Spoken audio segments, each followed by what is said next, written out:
కూర్చొని ఒక 10-15 మంది ఎమ్మెల్యేలు అందరం కూర్చోన్నాము. ఫస్ట్ ఏమన్నాడంటే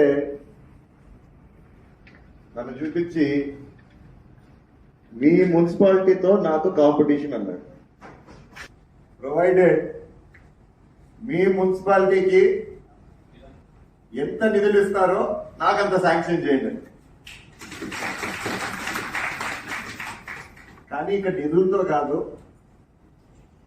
నిజంగానే నేనైతే యాక్సెప్ట్ చేశా. నేను నాకు నిధులు ఇచ్చినా ఇవ్వకపోయినా నా లెవెల్ బెస్ట్ ట్రై చేస్తా.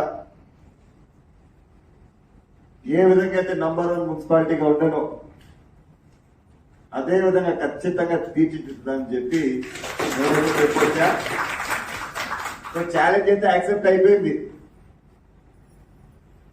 నేను ఫస్ట్ మొన్న రాగానే అక్కడి నుంచి కమిషనర్ గారితో కూర్చొని ఆదాయం ఎట్లా ఇంక్రీజ్ చేసుకోవాలా,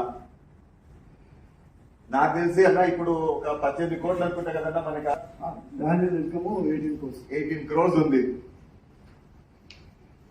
సో దయచేసి మీరు కూడా మీకున్న సలహాలు అయితేనేమి, ఏమైనా వేరే ఐడియాస్ ఉంటే ఖచ్చితంగా ఆలోచించండి. మన 18 crores ఏదైతే ఉందన్న ఈరోజు మన టార్గెట్ మనం వాళ్ళలాగా చేయలేము. ఎందుకంటే మంగళగిరి అనే కాన్స్టిట్యున్సీ విజయవాడకి దగ్గరలో ఉంది. వాళ్ళ ల్యాండ్ వాల్యూలు అంతా చూసుకుంటే వాళ్ళ ట్యాక్స్ కలెక్షన్ మనకంటే ఎంతో ఉంటుంది. అది 100 కోట్లు ఉండొచ్చు, 50 కోట్లు ఉండొచ్చు, 20 కోట్లు ఉండొచ్చు. మనం ఒక దగ్గర టార్గెట్ పెట్టుకుందాం. ఫస్ట్ ఒక 25 నుంచి 30కి.